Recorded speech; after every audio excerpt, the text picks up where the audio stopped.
Global level पर security के हालात संवेदनशील बने हुए हैं।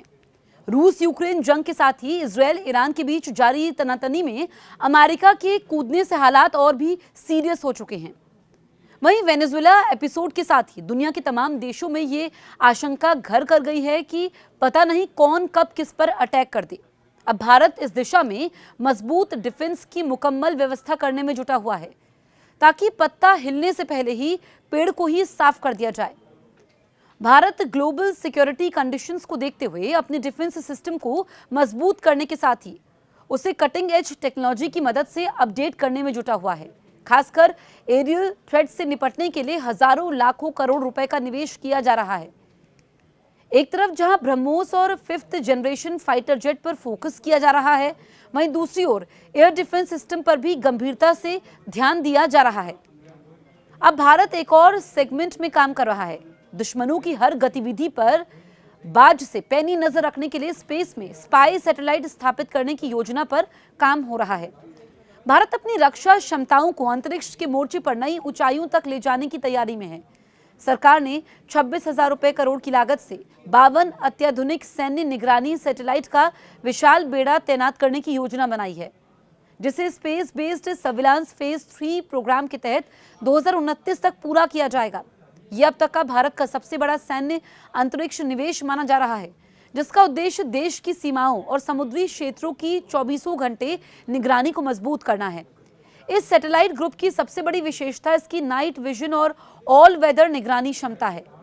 इनमें लगे अत्याधुनिक इंफ्रारेड सेंसर रात के अंधेरे, बादलों और खराब मौसम के बावजूद जमीन पर गतिविधियों की स्पष्ट तस्वीर देने में सक्षम होंगे। इससे भारत को पहली बार ऐसी निगरानी मिलेगी जो दिन रात और हर मौसम में लगातार जारी रह सकेगी। ये तकनीक खासतौर पर सीमावर्ती इलाकों और समुद्री क्षेत्रों में सुरक्षा व्यवस्था को नई धार देगी। इंडियन डिफेंस न्यूज की रिपोर्ट के अनुसार इन सैटेलाइट्स में इंफ्रारेड सेंसर के साथ साथ इलेक्ट्रो ऑप्टिकल कैमरे और सिंथेटिक अपर्चर रडार भी लगाए जाएंगे। ये मल्टी सेंसर व्यवस्था अलग अलग परिस्थितियों में हाई क्वालिटी की इमेजरी और डेटा उपलब्ध करवाएगी। इससे किसी क्षेत्र पर बार बार नजर रखने का समय अंतराल घटेगा और सेना को ज्यादा तेजी से खुफिया जानकारी मिल सकेगी। सैन्य एक्सपर्ट्स का कहना यह है कि यहाँ पर रीविजिट टाइम का मतलब है जो कम रीविजिट टाइम है कि किसी भी संदिग्ध गतिविधि पर तत्काल प्रतिक्रिया संभव हो सकेगी। योजना के अनुसार इस बेड़े का पहला उपग्रह अप्रैल 2026 तक लॉन्च किया जाएगा और अगले 3 वर्षों में पूरी प्रणाली तैनात कर दी जाएगी। ये उपग्रह अलग अलग कक्षाओं में काम करेंगे।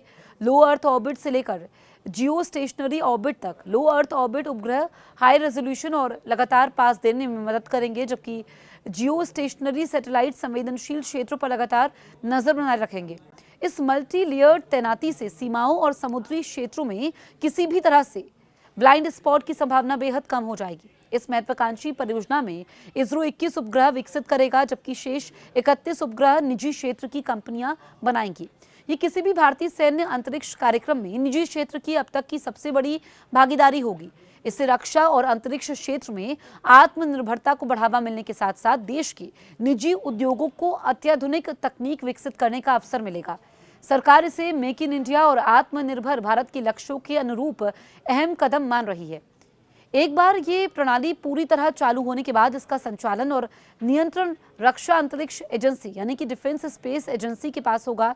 इससे सभी उपग्रहों से मिलने वाले डेटा को एकीकृत कर सैन्य अभियानों में तेजी और सटीकता लाई जा सकेगी। एक्सपर्ट्स का मानना है कि इससे जमीनी बलों, वायुसेना और नौसेना के बीच समन्वय और बेहतर होगा, जिससे निर्णय लेने की प्रक्रिया अधिक प्रभावी बनेगी। इस परियोजना की जरूरत हालिया सैन्य अभियानों से सामने आई सीख से जुड़ी हुई है। ऑपरेशन सिंदूर के समय यह स्पष्ट हुआ कि आधुनिक युद्ध में उपग्रह आधारित खुफिया जानकारी कितनी निर्णायक भूमिका निभाती है। रियल टाइम डेटा से दुश्मन की गतिविधियों, सैनिक जमावड़े और हथियारों की तैनाती पर सटीक नजर रखना संभव हुआ। नई उपग्रह प्रणाली इस क्षमता को और मजबूत करेगी।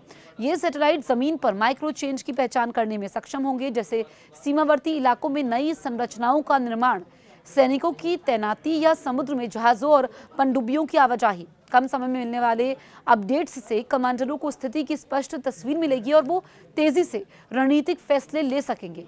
इससे भारत की प्रतिरोधक क्षमता भी मजबूत होगी।